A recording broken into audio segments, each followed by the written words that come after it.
everyone, welcome to After 24/7. My name is Niharika Valia Bhatnagar and I am with you with the area of accounting and financial management for bankers. How are we everyone? I hope Holi went well for all of you. Now today, what are we doing today? We are discussing the area of company accounts in the last few classes. So continuing with the same topic further, we are talking about what is company accounts, basic concepts. We're done with the basic chapter company accounts 1. Now I'm talking about company accounts 2, which is a blend of all the financial statements. So today my entire class is going to be associated with the classification. Classification of what? Classification of the entire accounting area. So I hope this is visible to you. We are here at company accounts. Before we proceed further, everyone, please share the session, like this particular session, and don't forget to subscribe to our channel if you haven't done it yet. Okay? Chaliye everyone, let's begin with the questions today. All these questions are taken from the book itself. That means none of the questions belongs to any other book other than our own book. Okay? So the entire list which was given in the book itself, I have taken the questions directly from there. Everybody, let's go ahead and begin the session. Which of the following items are classified as contingent liability according to the given information? Estimated amount of the contracts remaining to be executed, arrears of fixed cumulative dividends on preference shares, claims against the company not acknowledged as debt, or amount of dividends proposed to be distributed. The dividend that we have proposed to be distributed, obviously we are proposing it. That means we are certain about it. Right? So in this case, what's going to be the answer?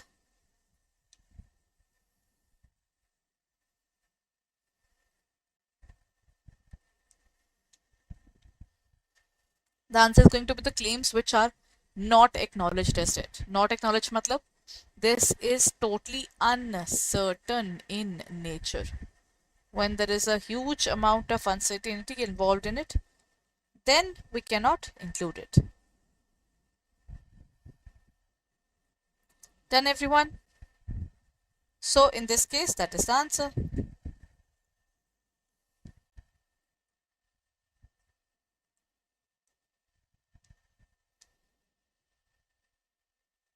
Now let's move on to the next question.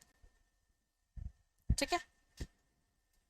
What falls under the category of the commitments as per the provided information? Classification. Classification is given as per the Companies Act 2013. है ना?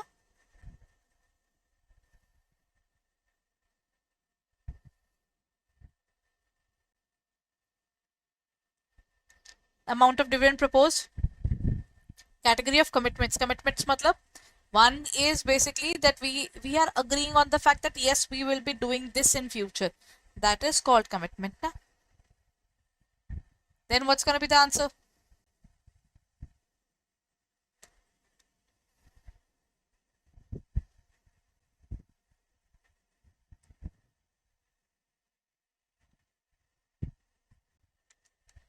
Uncalled liability on shares and other investments partly paid, other money for which the company is contingently liable. Contingently liable simply means it is related to the uncertainty.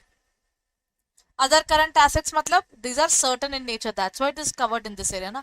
Otherwise it wouldn't have been, isn't it? Now, what would be the answer, everyone? Let's look at the question then. The answer to this question is commitment matlab we are certain that we'll be doing it, but not certain about the fact that when we'll be doing it. है ना? Uncalled liability on shares and other investments partly paid. We have paid it partly. When they last, then only we'll give. But this means we have definitely shown our commitment that when you will ask, we will give. Isn't it? So in this case, the answer is B.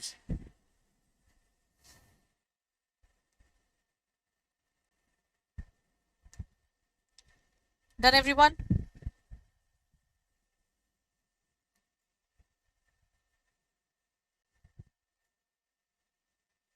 Chaliye, now let's move on to the next question. In the classification, which would be the item separately disclosed regarding dividends?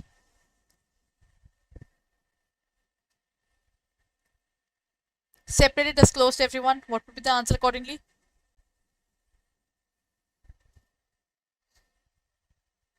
Separately disclosed. Estimated amount of contracts remaining to be executed, arrears of fixed cumulative dividends on preference shares, claims against the company not acknowledged as debt, or other commitments. See, disclosed separately means it has to be shown as a different item altogether. It has to be disclosed properly so that it is visible. है ना? So that people find that this is a material information and it is being disclosed to them, isn't it?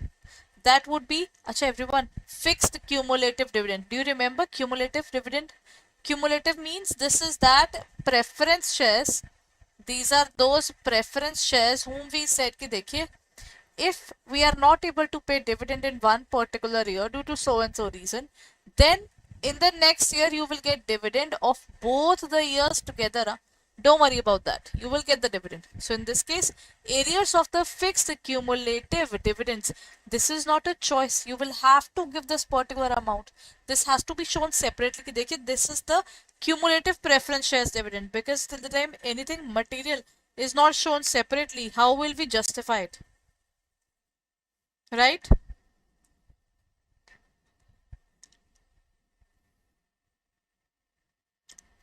Now let's move on to the next question.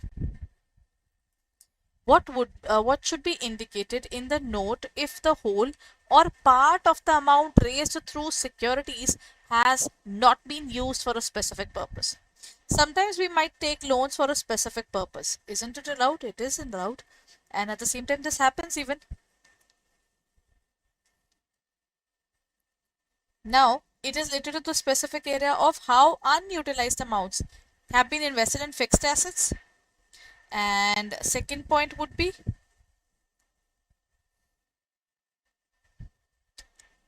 how unutilized amounts have been distributed as dividends, how unutilized amounts have been used or invested, or how unutilized amounts have been allocated to other current assets.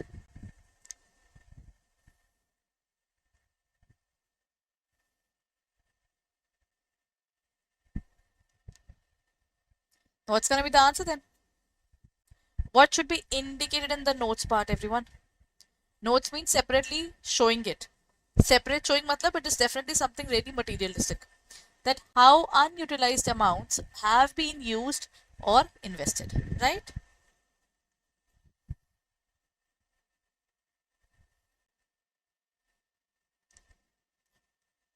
Chaliye, now let's move on to the next question. According to the instructions, how should revenue from operations be disclosed for the finance company? Revenue from interest only, revenue from sales of products and services, revenue from interest and other financial services, or revenue from sales of services and other operating revenues. Everyone, these kind of questions are really tricky. The problem is everything sounds so similar. Revenue from operations matlab this is my basic income that I earn from my business. How should revenue from operations be disclosed for a financing company? For a finance company, if this is their regular income that they are earning, then what should they do? They should be showing it, which is their regular part. है ना?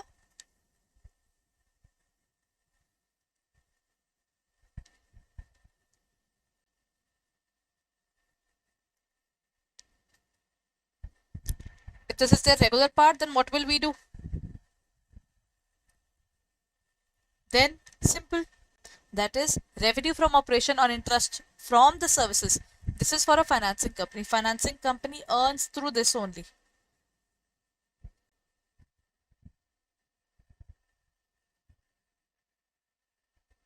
Right?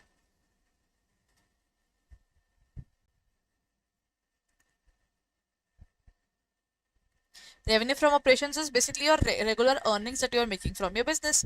If this is the amount that you're making from your business, then simply this is the regular day-to-day trading of your business. Okay, now we get interest, we pay interest. Then we have financial services and we provide it as well, to the people there. So in this case, the answer is going to be Revenue from interest and other services. This is their day-to-day income. How should finance cost be classified according to the instructions? Finance cost matlab the cost that I'm incurring because I'm taking loans. When you take a loan, it has a cost. It may be interest, it may be the processing cost, anything. So interest expense only, or interest expense or other borrowing cost, interest expense and applicable net gain or loss in case of foreign currency transactions. Where would we have foreign currency transactions? When we have loans. Interest expense, other borrowing costs and net gain or loss on a foreign currency. I think when we talk about the interest finance cost, now it's a term how do you arrange your finances for your business and its sustenance. So it is related to the sustenance, then all of these are a part of it. Interest expense, others, as well as applicable net gain or loss. है ना? What type of income should be disclosed under other income? See, we have two. Revenue from operations. This is called revenue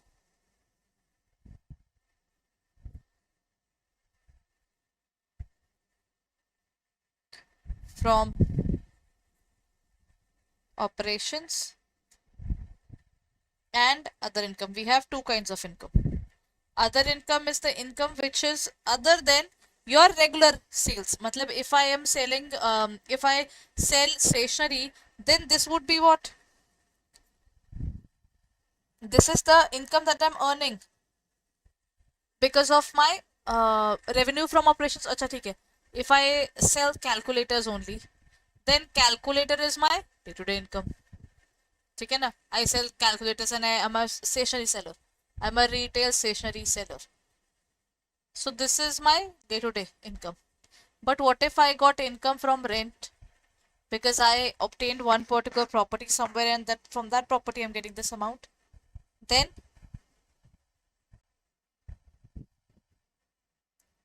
done na? In this case, when we are going to receive the things not from your business, then it is to be covered here only. Dividend income, revenue from sale of investments other than a finance company. Matlab, this is not my regular day-to-day working of investing money or something, है ना? Then comes net gain or loss from sale of investments or interest income. If you are other than the finance company, na, that means anything else, whatever income you're receiving, is obviously non-finance. That means, I think in the other income, we will include net gain or loss. Acha nahi, this is shown separately. Sorry. This part is shown separately under the profit and loss area. This is also shown separately. This is the interest income that is you are earning because you have given money to someone else. This answer is correct.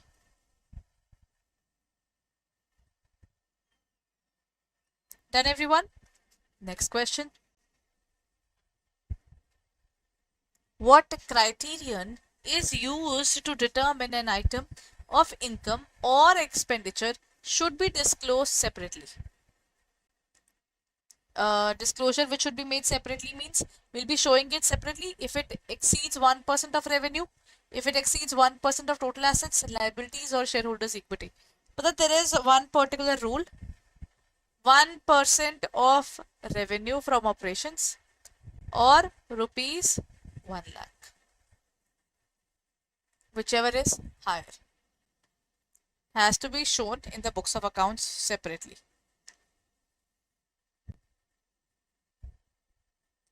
Done? So in this case, the correct answer is going to be 1% of sales. Everyone done? Chaliye then. This is the answer. What amount to be included in the aggregate amount set aside for reserve? Aggregate amount matlab total amount that I'm keeping for my future. It can be specific, it can be general, है ना?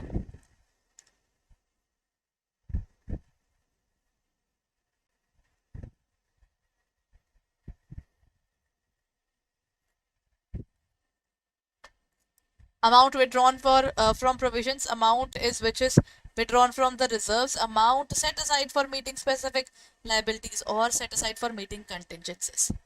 Contingencies matlab that the amount that we have uncertainty in it. So in this case, the right answer is amount set aside for meeting specific liabilities. ठीक है ना? It can be general, it can be specific, or when we talk about surplus, surplus is the extra money that we are left with. Done, everyone? Let's move on. Everyone, if you haven't subscribed to our channel yet, then hurry up and select the particular organization's YouTube channel. Click on the notification button so that you get all the information regarding our classes and you remain active throughout the entire studies.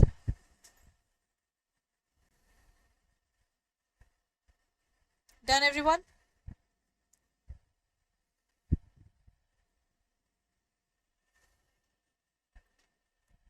What should be disclosed under total value of imported raw material and spare parts?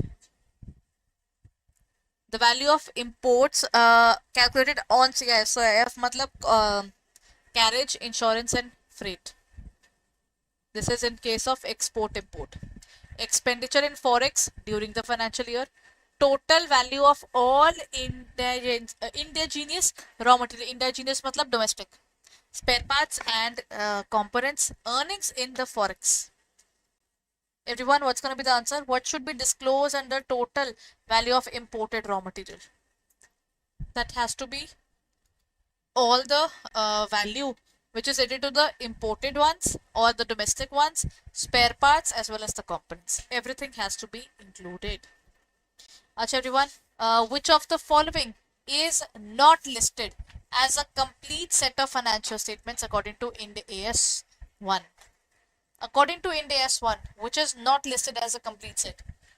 The statement of cash flows for the period, changes of equity, changes of assets and statement of assets and liabilities, or comparative information in respect of previous accounting period. The answer is statement of assets and liabilities. There is nothing called statement of assets and liabilities. The point is the balance sheet and the P&L. They are a part of it. है ना? Done, everyone?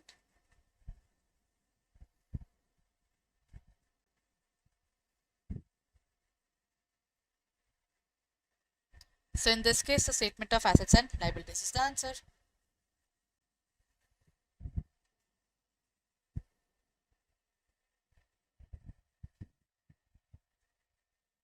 Done, everyone? Let's look at the next question. Which of the following items should be presented within equity on the balance sheet according to Ind AS 1? In the balance sheet area, when we're talking about equity, equity matlab the money which is of the business.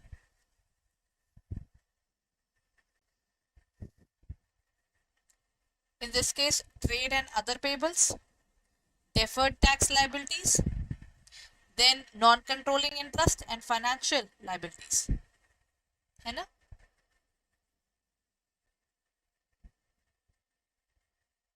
What's going to be the answer? The answer is non-controlling interests. Non-controlling matlab, see, in an organization when we talk about the balance sheet na, you show both.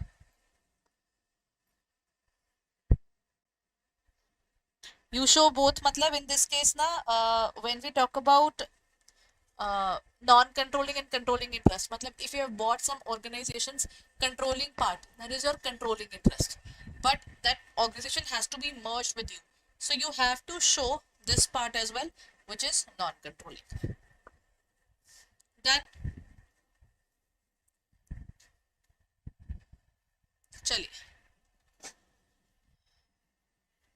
So in this case, the correct answer is non-controlling interest. Good evening, everyone. Welcome to Afsara 24/7. My name is Niharika Walia Bhatnagar, and I am with you with the area of accounting and financial management for bankers. Am I audible, everyone?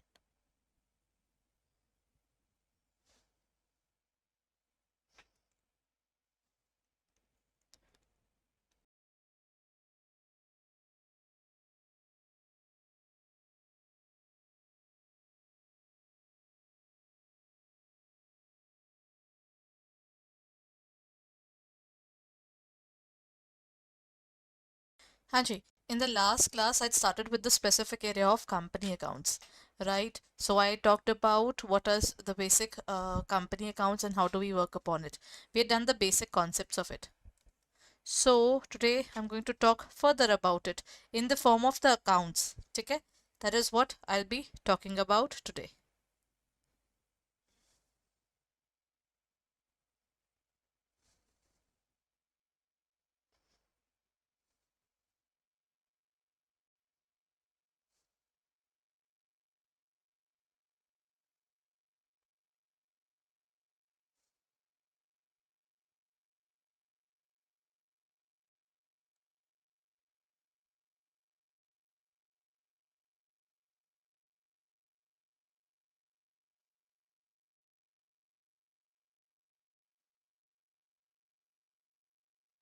Done, everyone? What is company accounts? Basic concepts. We talked about the companies, we talked about the schedules under which it was formed, all those things we have done in detail. Now comes the first question. What should notes to accounts contain according to the schedule? Which is the schedule, everyone? Schedule 3 of the Companies Act 2013. What's the question there? Only narrative descriptions of items recognized in financial statements, only information about items that qualify for recognition, or narrative descriptions or disaggregation of items should be shown that do not qualify, or only narrative descriptions or disaggregations that do not qualify for recognition. Tricky question written in a very theoretical manner. See, the point is, what would I put into the books of accounts? The ones which I'm certain about, right? The ones which I'm certain about, that would be the point ki, acha, ha, since I know about this thing, then this is certain, this should be taken into my books of accounts, right? But what if this thing is not specified in the books of accounts due to the uncertainty associated with it? If there is uncertainty, then it is not worthy of noting down, right? That is the point. That's how we define the specific area altogether, everyone. Now, let's move on to the next point.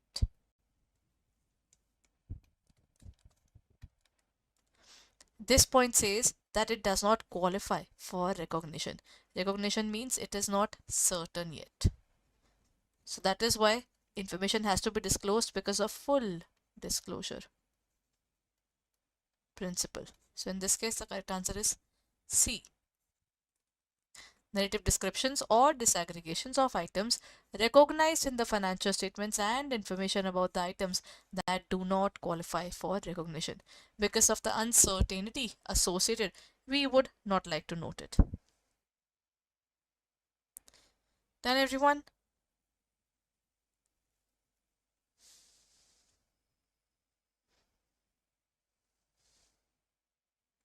Okay, now let's move on to the next question. How should the figures in the financial statements be rounded off based on turnover? To the nearest tens, thousands, lakhs, or millions, or nearest hundreds, thousands, lakhs, millions, or decimals, or to the nearest tens, hundreds, and thousands. This is specified in the specific schedule only, that how you should be doing your rounding off as well.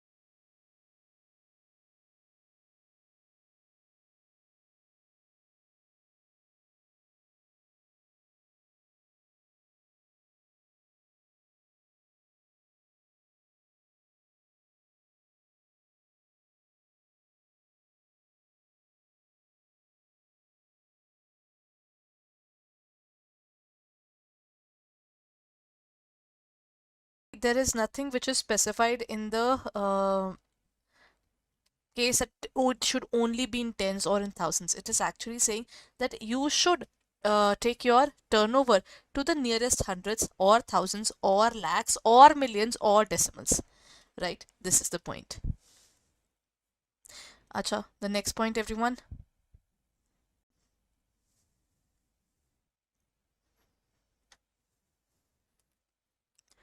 Okay, so I hope this question was done. Now let's move on to the next one. How is operating cycle defined in instructions? What do you mean by the term operating cycle, everyone? I can say, I think many people think that operating cycle is related to the area of specifically ki operating cycle matlab the 1 year, the current financial year that we're talking about. What if I tell you operating cycle means the time in which we are producing the thing, completing it, that is from raw material to finished goods. That is something which we can define, and we recover the money as well. That is called operating cycle. It can be for less than 1 year. Of course, if I'm making fast moving consumer goods, raw material to finished goods is basically a very small time, and within no time it is even sold and the amount is recovered. Fast moving consumer goods, for example, toothpaste making, Coke, Pepsi, these things are sold at any point of time and at a very great speed. That means this takes less than 1 year. So it is this much amount or 1 year. The time between acquisition of assets and their disposal, acquisition of assets and realization of cash, the time between purchase of goods and their sale, or purchase of goods and their delivery. See, these two are out. These two are completely out because it talks about the assets. What about the remaining two, everyone? The remaining two, the answer would be the time between acquisition of assets and realization. No, this is wrong. In terms of operating cycle, just a moment. Correcting this question altogether. This is wrong.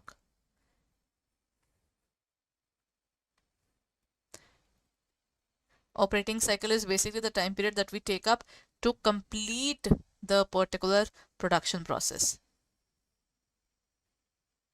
Okay, this is actually the time between the purchase of goods and their sale.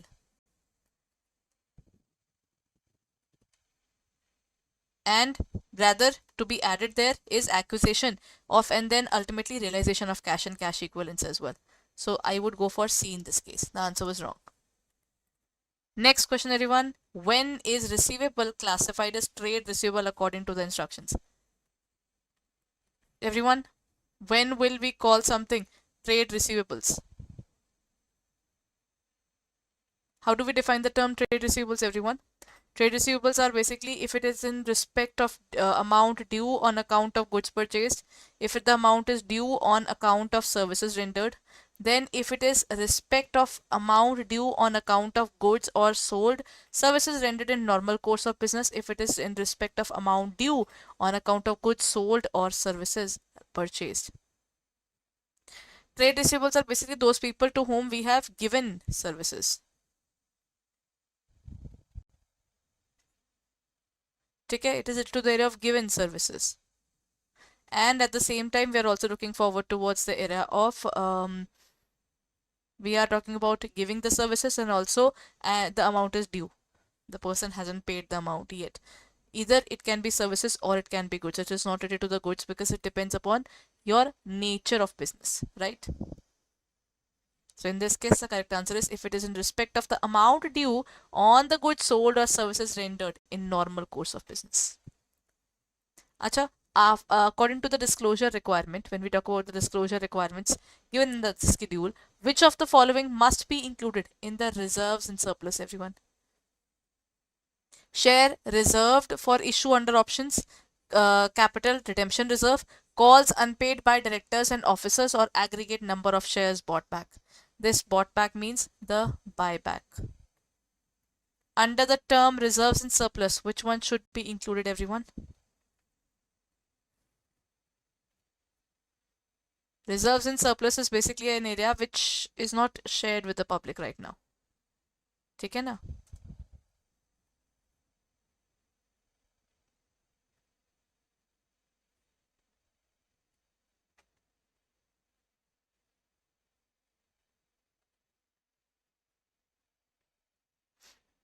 See, reserves and surplus is the savings of the organization, be it for a specific purpose.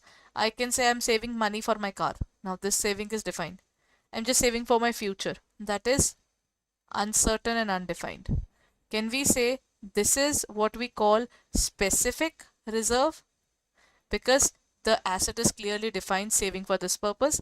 And if it is not stated, it is called general reserve. This is called general reserve, everyone. So in this case, the correct answer is capital redemption reserve, or also known as CRR. According to the disclosure requirements, which information is about share capital must be reconciled for the reporting period? Number of shares authorized, number of shares issued, subscribed or fully paid, par value per share, or number of shares outstanding at the beginning and the end of the reporting period. Disclosure requirement about the share capital. See, under share capital, it is very important that you specify about the details of your shares altogether. What is happening with your share capital?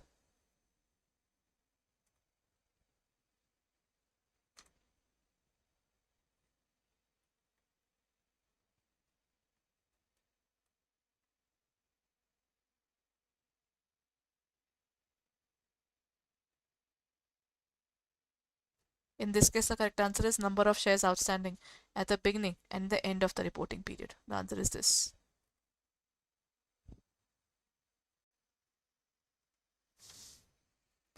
Done?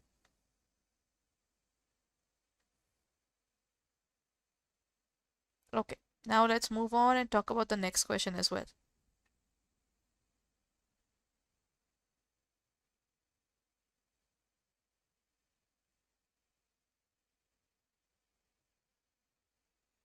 Okay. Now let's move on to the next point.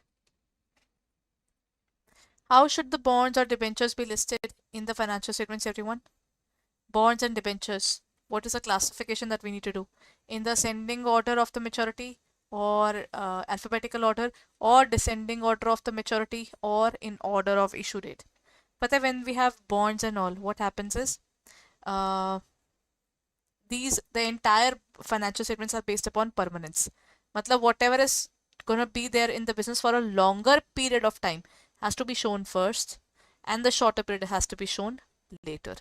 So can I say, if I take ascending order, current year would be shown first and then long term would be shown? This is wrong. There's nothing called alphabetical order. The entire working of the balance sheet is insanely interesting, but in a different way as well. Or in order of issue date, no, it is not even that. It is actually based upon descending maturity, order of maturity period. Descending order matlab the ones which is going to take a lot of time, 10 years, 20 years, has to be shown first, and the one which has lesser number of years are going again on the era of current liability, depending upon if it is just about to be paid. It is in the descending order of maturity date. What information must be disclosed about the bonds and debentures? Rate of interest and particularly of redemption only. Rate of interest, particulars of redemption, conversion, security details, redemption date only, or conversion details only. What's going to be the answer?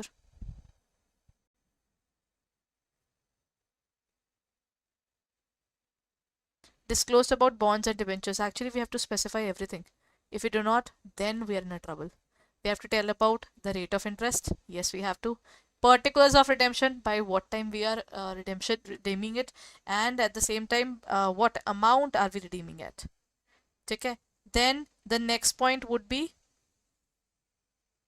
the specific area.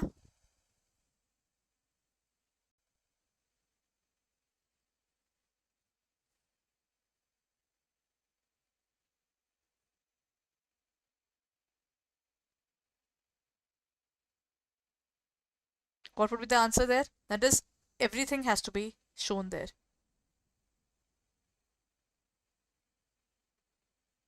Then everyone,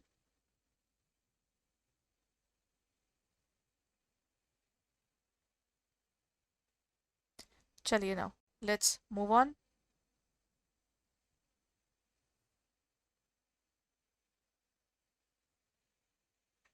In this case, the answer is rate of interest. Everything else has to be shown, and rather even the terms, if we are converting, it has to be shown. And if we have mortgaged any security as a particular surety I've given, that also has to be shown. This is the specific area of rate of interest. Now let's move on to the next point. What type of short-term securities or borrowings are included in the financial statements?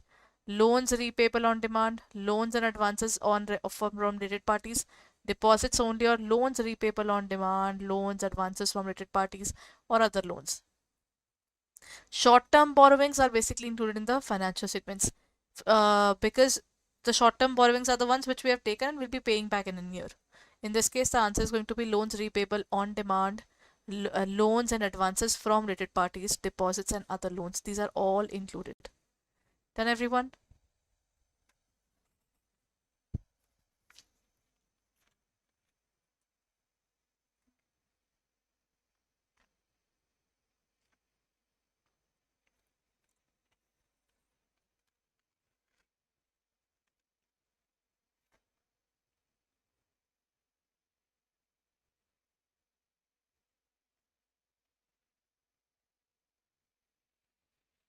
Let's look at the next question. Everyone, if you haven't subscribed to our channel yet, then hurry up and subscribe it right away. Because again, for this examination for JIB, we are here with you and talking about all these topics in detail further. You know? Acha, one more thing, everyone. I am conducting a mini marathon tomorrow at 3 a.m. So kindly be there for the AFM. Module A, I'll be covering up Module A tomorrow at 3 p.m. So kindly be there and let's cover it up tomorrow in a very good way and in a healthy manner. Let's cover the entire Module A.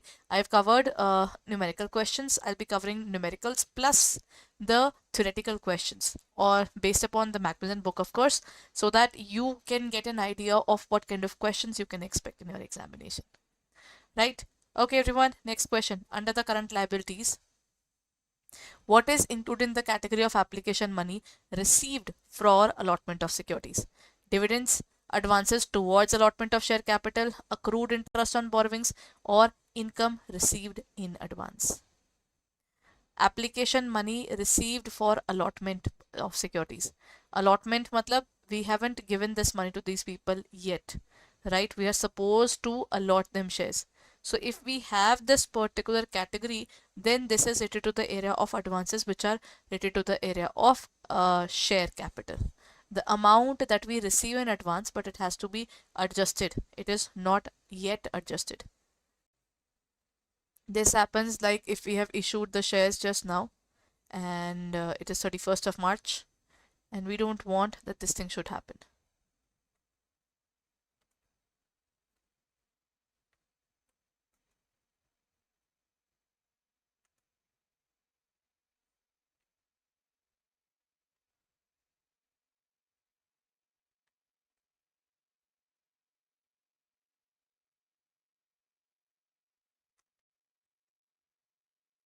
Done. Let's look at the next question then.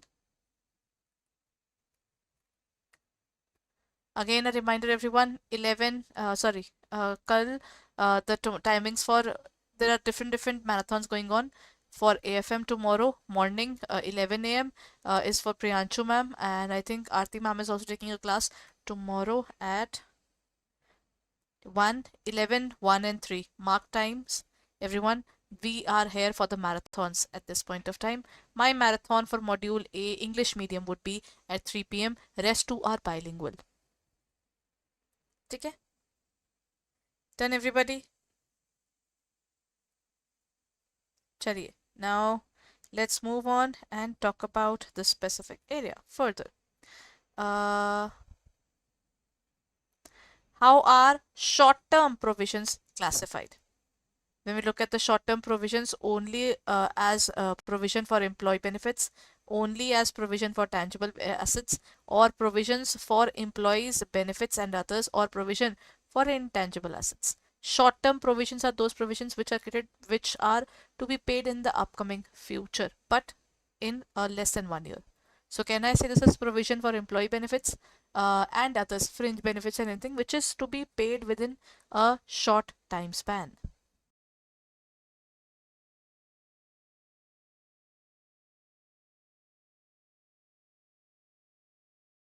Hello everyone, welcome to Officer 24/7. My name is Niharika Walia Bhatnagar and I'm with you with the area of AFM, Accounting and Financial Management for Bankers.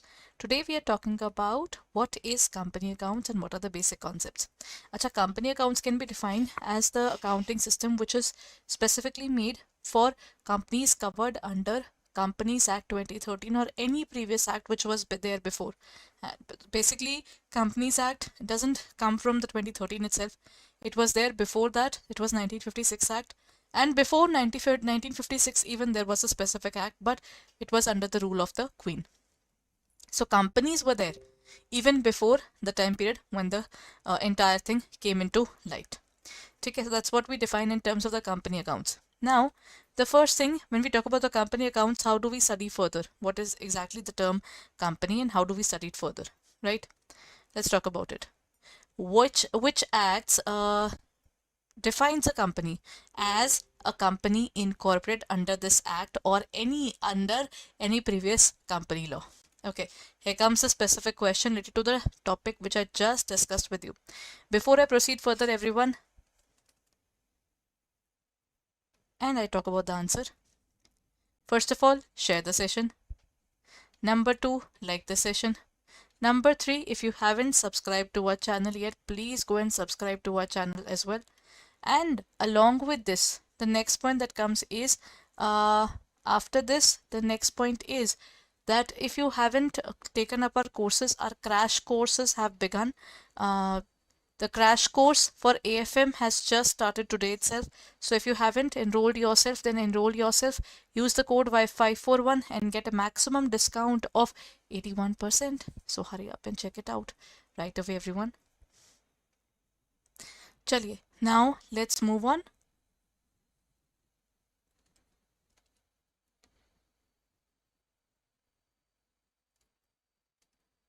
Here comes the specific question, everyone.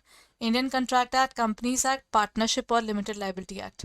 When the entire working is done, it is as per Companies Act 2013 or any other specific act before this. Okay? Even the Partnership Act, the limits of partnership is also defined in companies' rules. Right?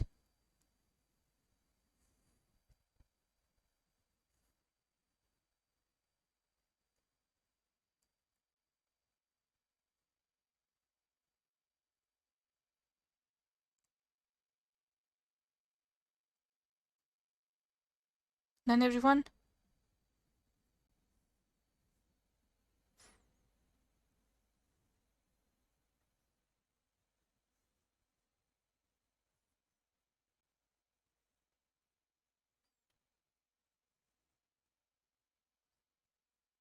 Chaliye, then let's look at it. What is an extent of liability of members in joint stock company? Unlimited liability or limited to the assets of the company or limited to the face value of the shares held by them or limited to the profits of the company. When we try to talk about the joint stock company, now, the liability of these organizations is limited to the extent that they define. That this is the value of the company and I would like to buy only this much amount of shares, so they are not liable to pay beyond that level, everyone. Okay? That's the specific rule.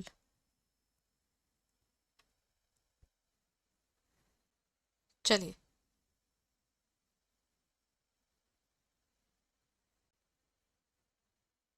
in this case, whenever we define, if I said that I would not buy more than 10,000 rupees in terms of the shares, and I'll buy 10,000. There's nothing more than nothing less, है ना?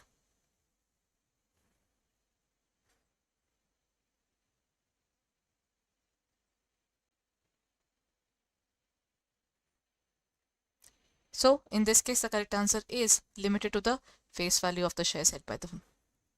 What distinguishes the formation process of partnership from that of a company? Partnership formation involves fewer legal formalities. Partnership formations involves more legal formalities, or limited liability, limited company formation involves fewer or no legal formalities.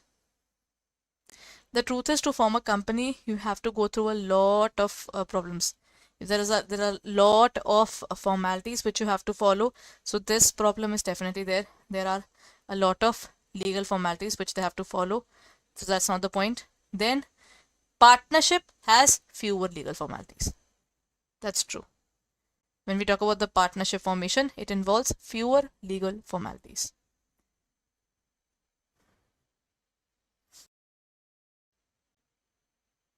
Now comes the next question, everyone. This is, as per Section 55 of the Companies Act 2013, what is prohibited in terms of the preference shares? Everyone? Issuing non-participating preference shares. Non-participating matlab the ones which do not have a right over surplus. First of all, preferences paid, equity is paid whenever the surplus is left. This surplus normally belongs only to equity.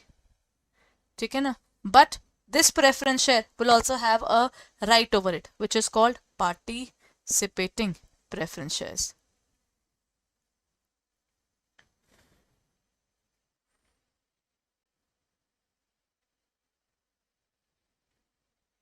Then issuing irredeemable preference share. Irredeemable matlab the one which are not to be redeemed. Not to be redeemed matlab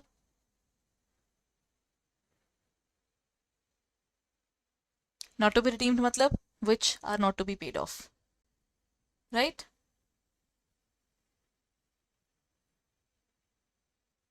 Then comes issuing non-cumulative preference shares. Non-cumulative means the ones in which are in case the company is not able to pay dividend this year, then it will pay the next year. This is for cumulative. For the other one, it is non-cumulative. Then comes issuing redeemable preference share. Redeemable matlab in which the payment has to be made in a specific period of time. Normally the preference share time tenure is 20 years. In this case, it is more than that. So this is not allowed to issue irredeemable preference shares, everyone.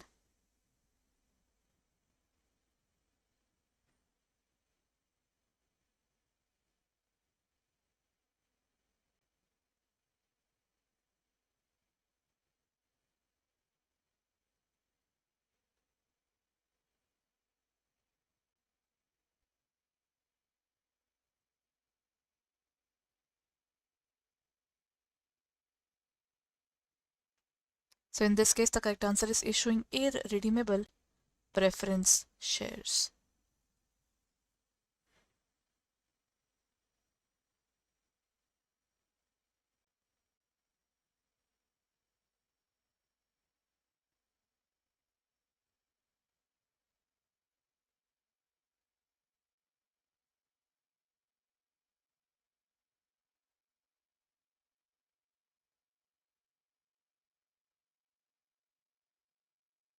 What distinguishes the convertible preference shares from the non-convertible? Acha, what do you mean by convertible and non-convertible?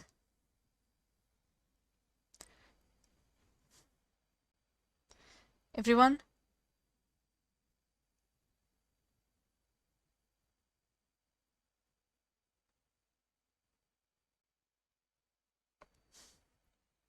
What distinguishes convertible preference shares? Convertible preference shares are those preference shares which can be converted into equity. The ones which cannot be are called non-convertible. Matlab, these are to be compulsorily paid in cash only. They are to be paid in cash, or you can say through the bank, because normally we are using demat account now. So these are paid. But non-convertible are not paid. They are given equity shares. But of course, at the option of these shareholders. Convertible preference shares have a right to participate in surplus after payment of equity capital. Convertible preference shares can be redeemed within a specific period. Convertible preference shares can be exchanged for equity. They can be. Okay, this is the point. Then convertible preference shares are liable to be redeemed in case of winding up. Nahi. The correct answer is C. Okay. Next question, everyone. What is the consequence if a company issues shares at discounted price? Contrary to a Section 53 of the Companies Act 2013, the shares issued by will be considered valid. The company will be liable to penalty and must refund all monies received with interest. The company will be exempt from any penalties, or the company will be required to issue additional shares to balance the discount. What are the consequences if a company issues shares at a discounted price. If the company is issuing shares at a discounted price now, then obviously वैसे तो this is not allowed, पता है, this is not allowed anymore to issue the shares at the discount at all. You can do it only if you are issuing ESOS, that is employee stock option scheme, or ESOP what we say, or these are forfeited shares. Even the forfeited shares are also gone because there are no more payments to be made in the installments. The entire payment has to be made by the person at once. ठीक है ना? So in this case, the correct answer has to be the company will be liable to pay penalty and must refund all the monies received with interest. You cannot issue at a discount. What are sweat equity shares according to the Companies Act 2013?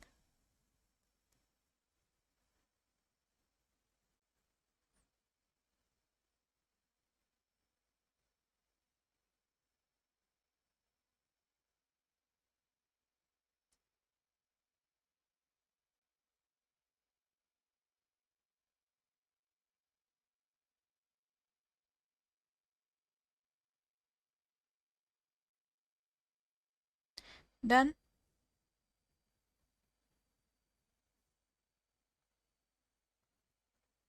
Now, what is sweat equity? Sweat equity are the shares which are given to the people there. The shares issued at a premium to employees of the directors, and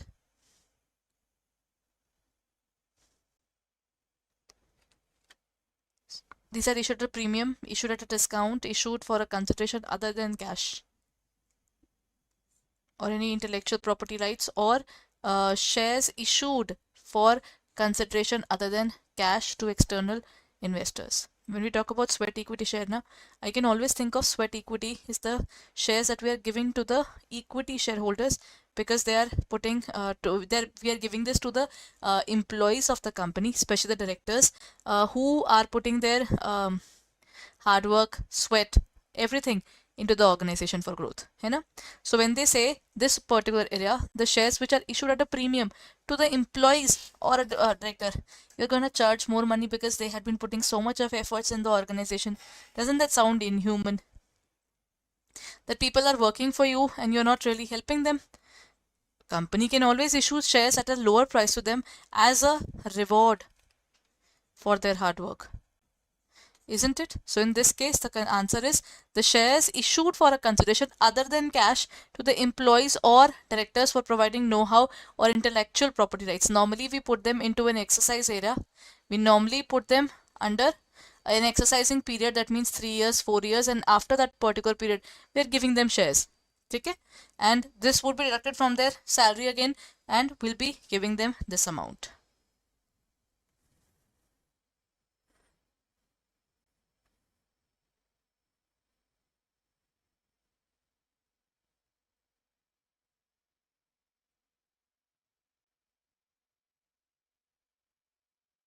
Done, everyone? Let's move on to the next question. This is a question of ESOS, grant to an employee. What is ESOS grant? What do you mean by ESOS?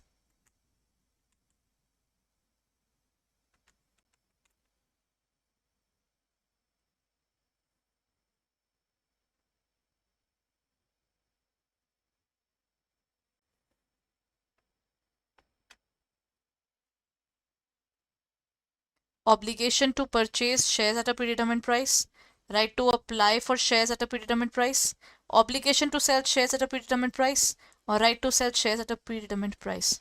We're going to give the shares to the employees on the basis of employee stock option scheme, ESOS.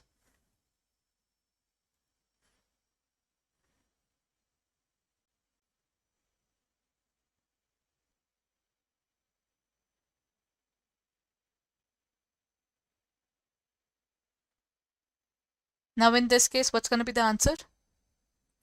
The answer is right to apply for shares at a predetermined price. The price is already determined and the people can exercise it for the given price. Okay?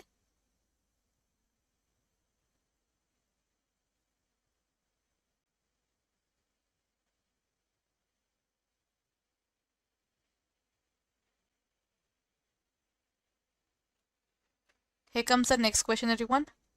What is prohibited regarding the issue of bonus shares under Section 63, subsection 3 of the Companies Act 2013?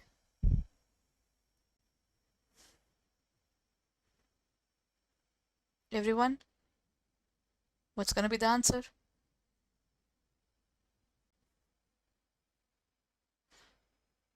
Bonus shares cannot be issued without the prior approval of the shareholders.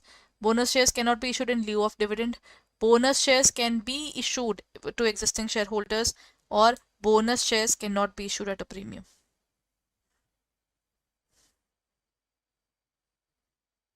What's going to be the answer?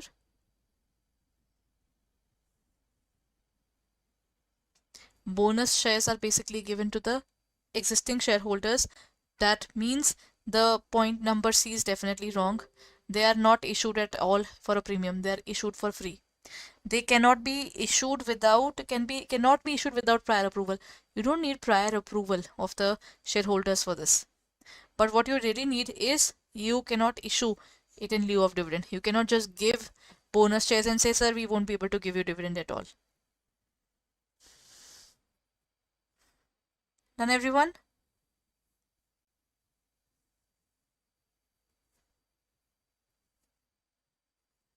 So now let's move on to the next point.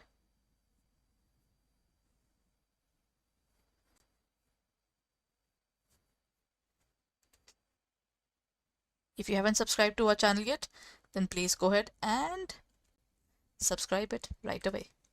Acha, here comes the next question.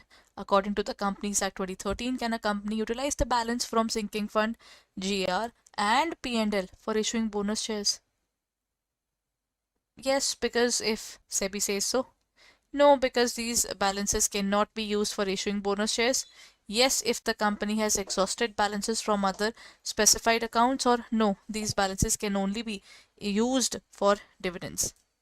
When we talk about Companies Act 2013, the answer is yes, you can do this if balances from other specified accounts have been exhausted. Matlab, if you have other balances available, then use that. If nothing is available, then use these.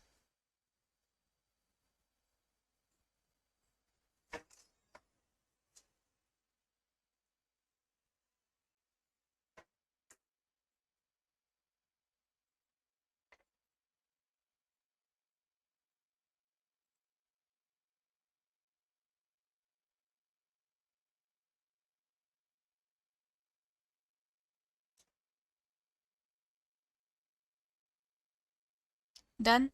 Next question. Which one of the following conditions a company must fulfill in order to issue fully paid bonus shares under Section 63, subsection 2C of the Companies Act 2013? The company must not have issued any dividends in the past year. The company must not have defaulted the payment of interest of debentures. The company must not have defaulted in payment of statutory dues of the employees. The company must not have defaulted in payments of salaries to its directors. Basically, na, if you cannot pay the amount which is statutory to your employees, then it's of no use. That means you're not paying other things to people there. That means the company must not have defaulted in payment of statutory dues of the employees. They should not have done this part. Okay, everyone. Now, if I said that I'll be giving you bonus shares, can I say that no, I won't do it? According to the section 63 subsection 2 subsection D, this is actually 63 to D. This is called subsection and this is subsection of the Companies Act 2013. What is the time frame within which a company must implement a bonus issue once approved by the board of directors? Within 30 days, 20 days, 15 or 10? In this case, the answer is within 15 days, everyone. Good evening, everyone. Welcome to Apsara 24/7. My name is Niharika Walia Bhatnagar, and I'm with you with the area of accounting and financial management for bankers. What are we dealing with today, everyone? We are dealing with another set of practice questions. As you already know that our individual series is already over. This is our next series where we are talking about this entire era from the point of view of our examination. right? So this is the mixed one. Earlier I had covered the individual chapters. So let's quickly start, everyone. First of all, share the session, like this particular session, and don't forget to subscribe the channel if you haven't done it yet. Okay, let's move on and do the questions. The cost of retained earnings is generally considered lower than the cost of issuing new equity, equal to the cost of new equity, higher than the cost of issuing new equity, or irrelevant to the cost of capital. As we have already done this particular part, that when we talk about the cost of equity, normally it is equal to the cost of issuing new equity. But last night, I think in the last class we discussed this point, that I said it can be the answer should be equal, but the point is, if we consider issuing new equity, there was one particular point which was left, was regarding flotation cost. Regarding the flotation cost involved, then ultimately, because you are trying to issue new equity, you will have to incur certain expenses. Now, that's why it would be covered under lower than the cost of issuing new equity. Okay, the answer is actually A. So what do you mean by the term capital expenditure, capital structure of a company, everyone? Mix of short term and long term, or proportion of debt equity used in the finance of the company, organizational hierarchy within the company, or distribution of profits among shareholders.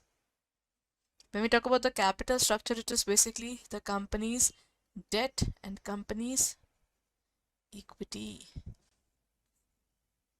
So the answer is the proportion of the debt and equity used to finance the company's operations. Okay, what is the optimal capital structure is achieved when the cost of debt is minimized, the cost of equity is maximized, the WACC is minimized, or the debt equity ratio is equal to 1. What's going to be the answer?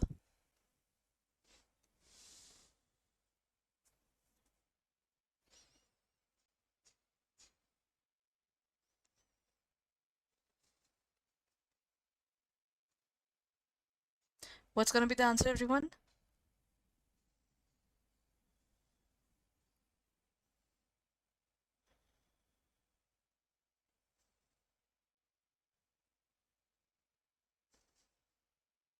The optimal capital structure. I think the optimal capital structure is where, when we take about this arena, we would want our weighted average cost of capital to be minimum. Weighted average matlab, this is blend of debt as well as equity. Okay, this is it to the debt as well as equity. So in this case, the answer is actually C.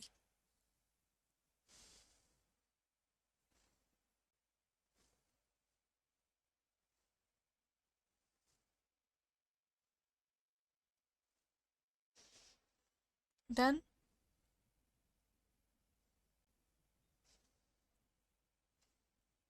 Because we would want that our overall cost is minimized. Having a lot of cost is not good for the organization at all, na? So this has to be minimized.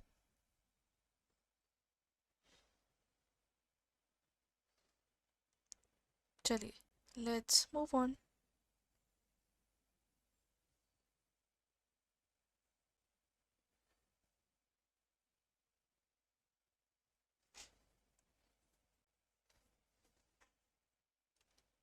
Chaliye, let's move on to the next point.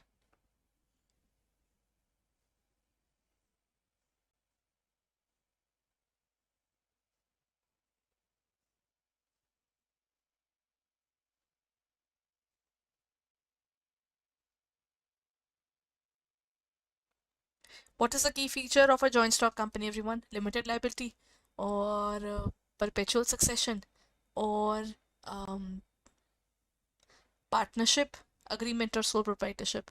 See, sole proprietorship and all are different.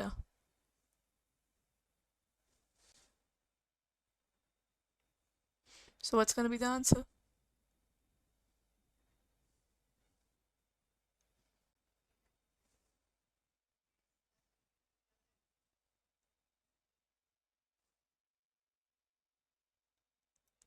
What's going to be the answer according to you, everyone?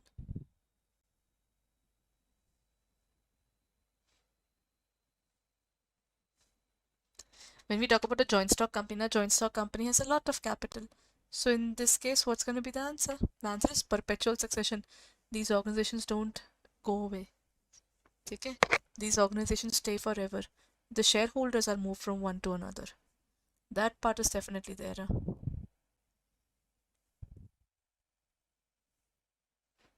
Done?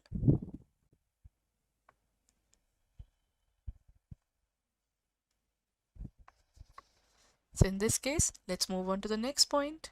What is the extent of liability of members in a joint stock company? Liability of members in a joint stock company is unlimited liability, limited to the assets of the company, limited to the face value of the shares held by them, or unlimited. Everyone? Limited to the area of the profits. Extent of liability. The liability is always given. It is already defined. This is limited to the shares of the company that you have taken up. You don't even have to pay even a single penny more for that. This is not even allowed, pata hai?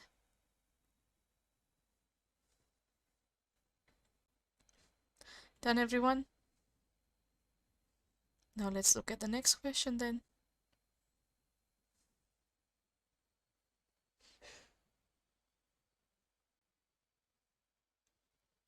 चलिए.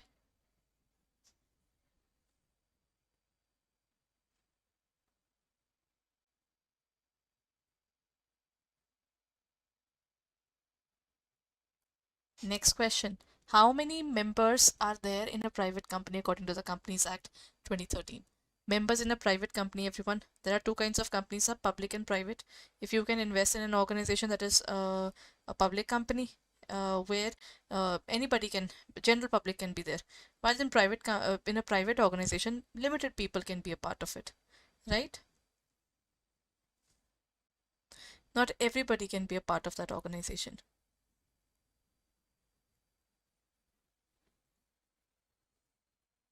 So when such a scenario is there, then what would be the value? Everyone?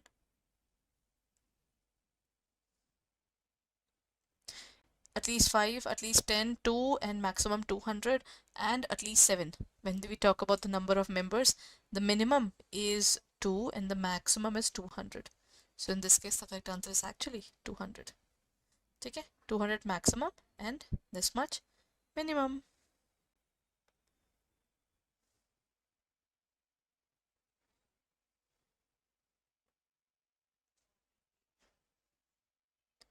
Done?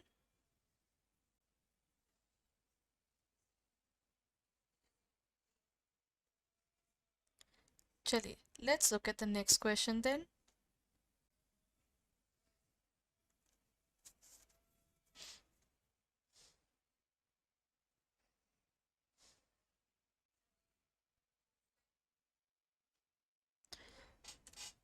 What is the minimum capital for private company? पता है वैसे तो this minimum capital concept was there earlier. It was removed overall later, but it is still there in the book, so we are following that part, everyone. What is the minimum capital? Everybody, what's going to be the minimum capital? Minimum capital is 1 lakh, 5 lakh, 10 lakh, or 50 lakh. The minimum capital is actually for an organization that would be 1 lakh for private and 5 lakh for equity. This used to be the minimum capitals which were defined. Now it doesn't exist anymore, this particular concept, but it used to be there earlier. Huh? Okay? Now let's look at the next question then.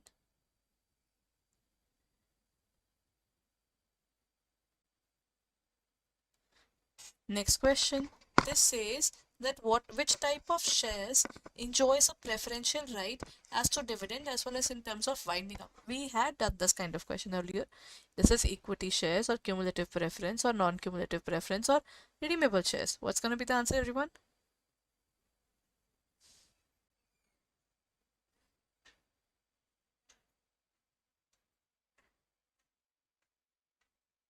In this case, when we talk about the preferential right as to dividend or returns, this is always preference shares. Okay? And the one preference shares we're talking about is equity or cumulative or non-cumulative. See, when we talk about the preference shares, na, which have a right over both the things, that means by the end of the organization, then that would be cumulative preference shares. Cumulative have another definition as well. In case they are not given dividend in one particular year, there will be paid dividend in the upcoming year. Okay, their dividend is accumulated if not paid. That's the rule. Done.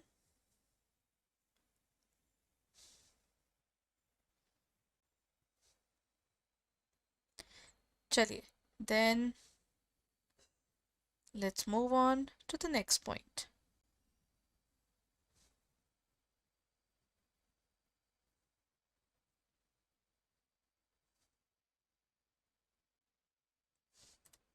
Which type of entity enjoys a perpetual existence? Perpetual existence is partnership. Partnership ends as soon as any of the partner dies. So this is not the one. Then we have the limited company. Limited company has limited company is the company form of organization. They have it both partnership and limited, or neither partnership nor limited. It is a limited company if among these have to be chosen. ठीक है, there is limited liability partnership as well, but the perpetual succession cannot be beaten from the point of view of these organizations. ठीक है, limited companies are way safer. अच्छा, this is the same question. How many members are there to form private company? Minimum 2 and maximum 200. So this is given minimum 2, maximum 10, 2 and 200. 7 members with no maximum restriction. This is for public company, everyone. This is for public company. A company in which general public can always invest.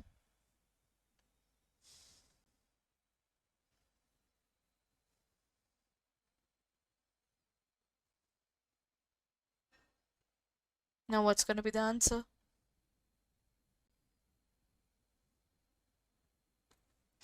The answer is minimum 2, maximum 200. What is the distinguishing feature of participating preference shares? Participating preference shares are the ones who are actually able to participate even in the area of surplus that the company is earning. Okay, these people are really strong, or people who have bought preference shares at a very high price. Again, these people are responsible for the point of view of the organization in such a way that they're talking about the surplus which the organization earns. So after their payment, matlab they are going to receive their payment. Once even their payment is received, after that even these people can definitely ask the organization ki dekhiye, you have got a lot of money, and if you have got a lot of money, why don't you pay us the lot of money again? So that means they would be saying, the company would say that you are to be given a specific amount of money and we are paying you well. Then in this case, what will we say? The distinguishing feature will clearly say कि देखिए, in terms of participating partnership preference shares, first of all, the dividend for the preference will be made from the income. Once the dividend is paid, whatever is left out of this, the remaining portion belongs to equity. Now, before giving to equity, even in the super profit area, the preference shares have the right, but only the participating preference shares. So they have preferential right as to dividend. They are able to redeemed with the specified specific period. They have a right to participate in surplus after payment of equity capital in case of winding up, or they are convertible into equity shares at a later date. The answer is they have the right to participate in the equity share capital. मतलब after the payment to equity, in case of winding up, they have a very important role to play. If any surplus is left, then these people have that point that they can use it. ठीक है?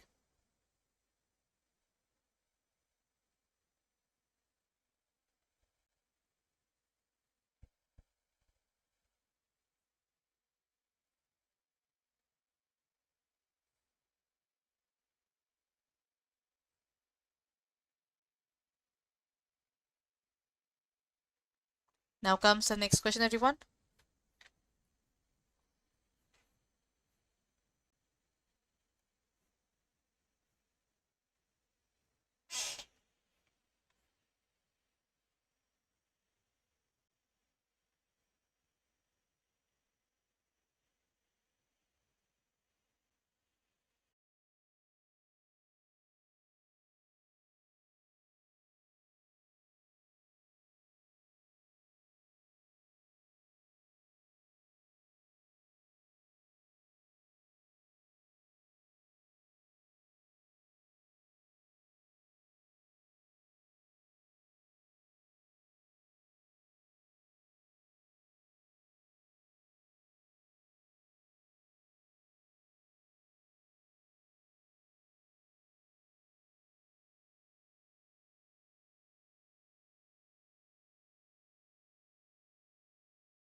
Okay, everyone. So in this case, the next question says, what distinguishes convertible preference shares from non-convertible preference shares? Convertible are basically the one which can be converted into equity, and which cannot be converted into equity are termed as non-convertible. Okay. So in this case, the correct answer is basically the ones which can be converted into equity shares at a later date. These shares have the capability that they can be converted. Everyone, welcome to Officer 24/7. My name is Niharika Valia Bhatnagar, and I'm with you with the area of AFM, Accounting and Financial Management for Bankers. And today we are talking about the specific area of uh, cash flow statement. So let's begin with the session, everyone. As I told you, cash flow statement has 2 points, AS3 or IND AS7. AS3 was among the previous accounting standards, and when we look at the IND AS, which has been recently formed, right, those are because of Indian accounting standards, that is AS7. ठीक है? AS7, IND AS7 मतलब the new standards which were given by IC, which were actually formed by ICI but issued by MCA. ठीक है? So these were the points where 3 and 7, I think if you look at the differences, there were not many significant differences between the two areas, as in both the areas they agreed upon one thing, that there are three activities: operating, investing, as well as financing. Okay? So in this case, this is the first part they believe in. Secondly, operating is for working of your business. Investing is for um, investing is for investing can be defined related to the area of business long-term assets,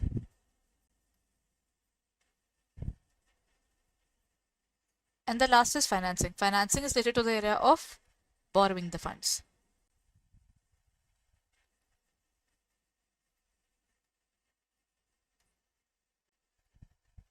Right, so here comes the first question.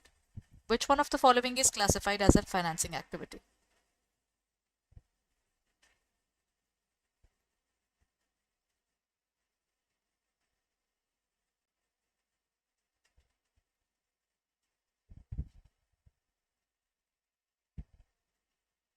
Less duration.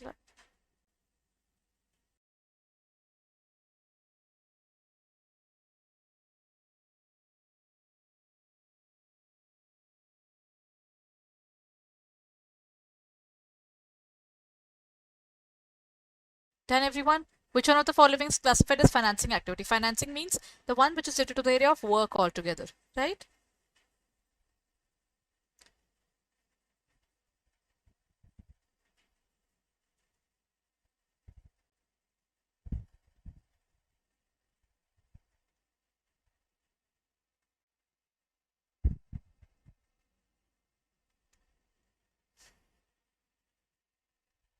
Done.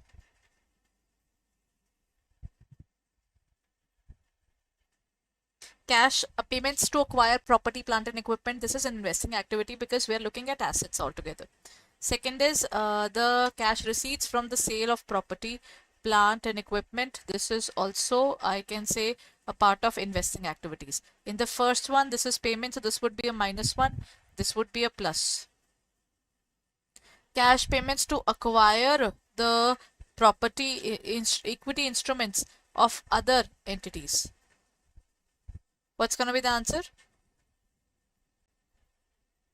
Cash payments to acquire equity instruments of other entities, matlab you're looking at equity of other organizations, or cash advances or loans made to other people.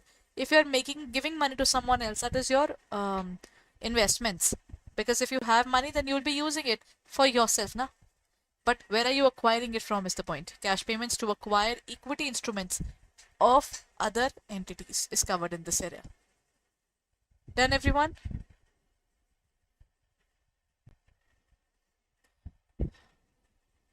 Which of the following cash flows is considered as an investing activity? Cash payments for future contracts, cash payments to acquire equity instruments to other entities, or cash payments from the repayment of advances and loans made to the parties, or cash receipts from sale of equity instruments.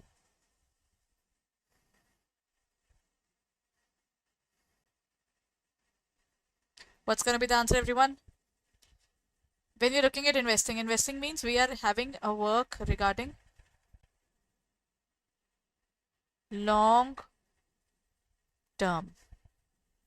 If it is about long term working, then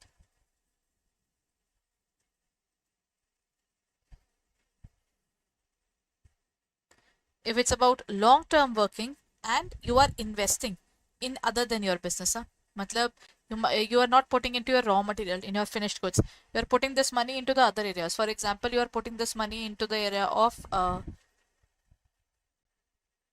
we are putting this money into the specific area of, right, we can look forward to plant and machinery. That's not regular raw material that you need.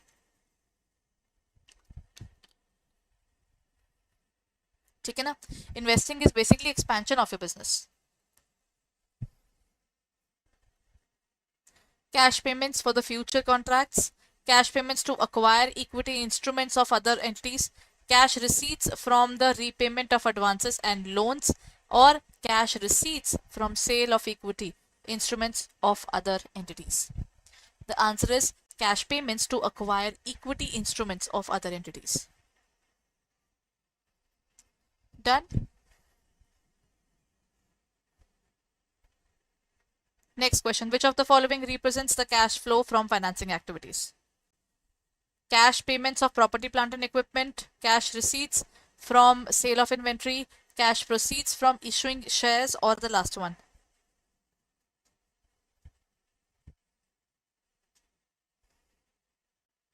Cash payments for future contracts.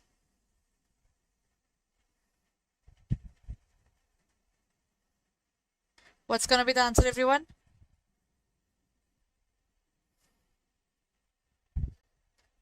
Financing activities are related to the borrowing of funds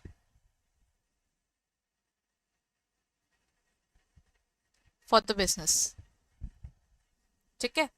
So in this case, how are we getting the funds for the business? By issuing shares. I think we can look forward to this, because rest is your regular business work, na? Property, plant and equipment, sale of inventory, as well as future contracts. Cash proceeds from issuing shares. Next question. According to Ind AS 7, which one of the following methods can be used to report cash flows from operating activities? The cash flows ratio method, or the direct method, or the indirect method, or accrual? Under Ind AS 7, which of the following methods can be used to report cash flows? In terms of cash flows, there are two methods in actual, na? One is direct and indirect. Under Ind AS 7, they are telling about both. So in this case, it can be either. So in this case, the answer is direct method, but it can be indirect as well. Both the methods are used in terms of cash flow. Okay? Done, everyone?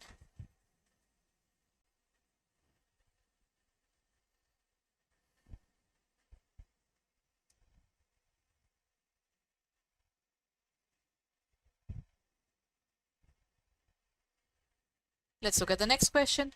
Cash flow arising from transactions in the foreign currency should be recorded in the entity's functional currency by applying. What are we applying, everyone?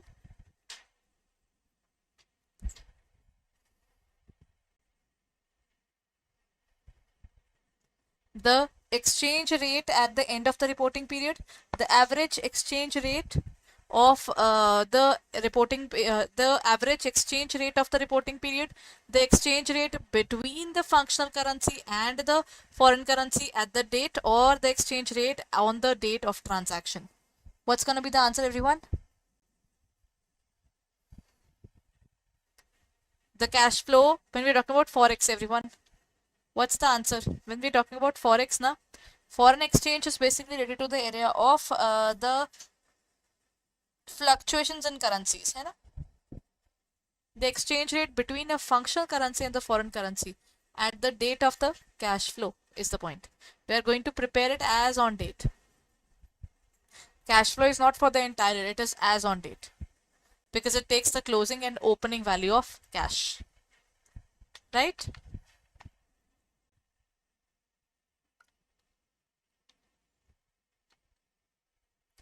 Done. Next question.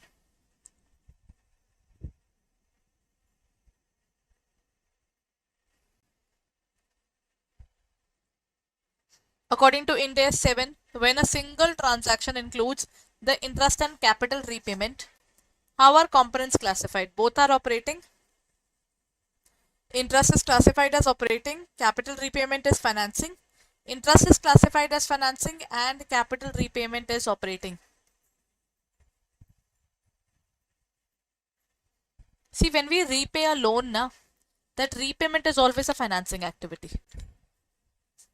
Repayment can never be any other thing. It can neither be operating, neither it can be totally investing, because we are paying money because we have taken a loan. है ना? So in this case, the capital repayment is always a financing activity.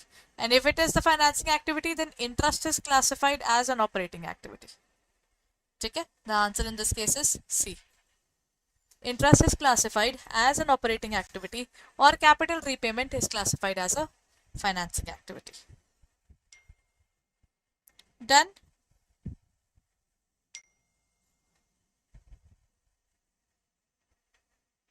Done, everyone?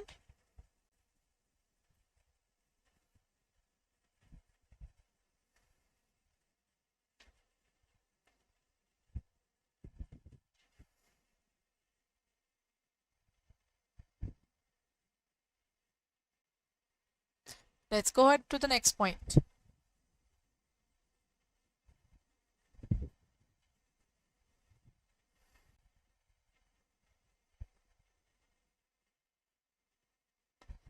Next question, why is the separate disclosure of cash flows from investing activity is important? Separate disclosures are required as per AS 1 even. Full disclosure of everything has to be stated because that's what AS 1 always says. So in this case, one part is clear that you have to do this. But what next you have to do is, why is the separate disclosure of cash flows arising from investing activities considered important to Ind AS 7?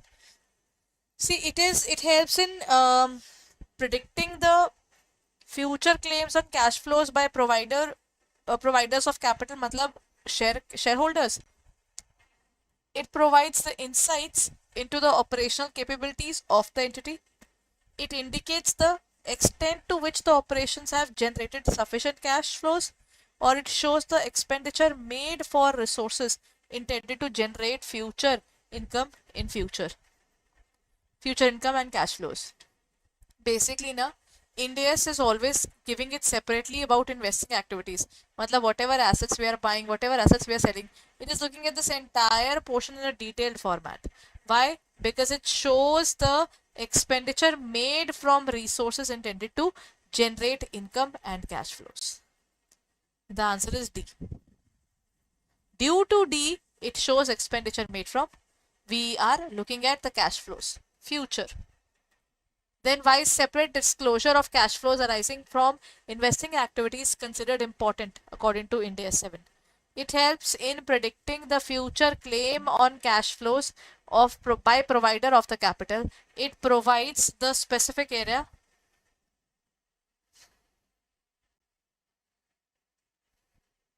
It provides insight of the operational capability of the entity. It indicates the extent to which the operations have generated sufficient cash flows, or it shows expenditure made for resources intended to generate future income.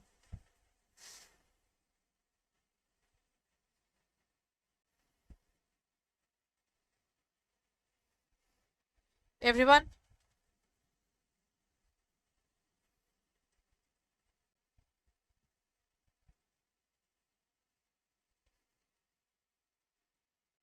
What's going to be the answer?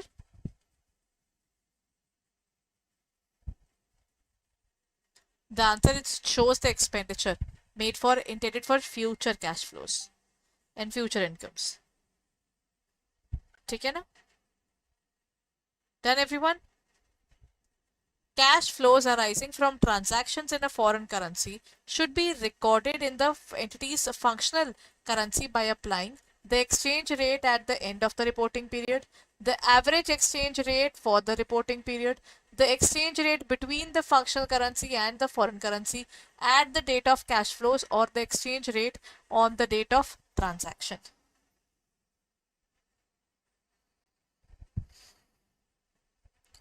Done everyone?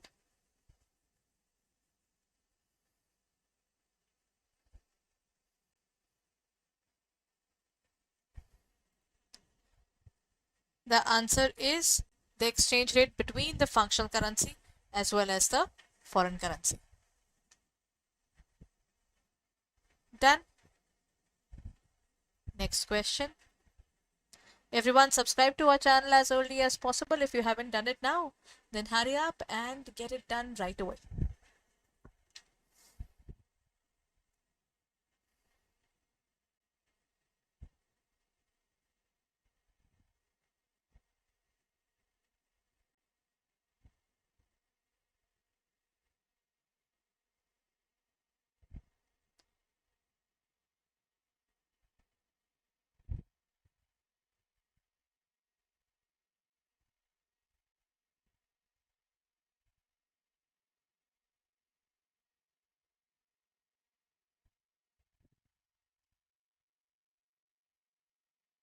Done?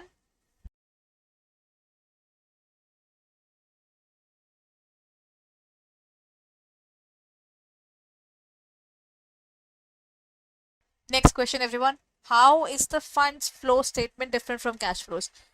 Cash flow and fund flow are not the same at all. What are the differences between the two, everyone?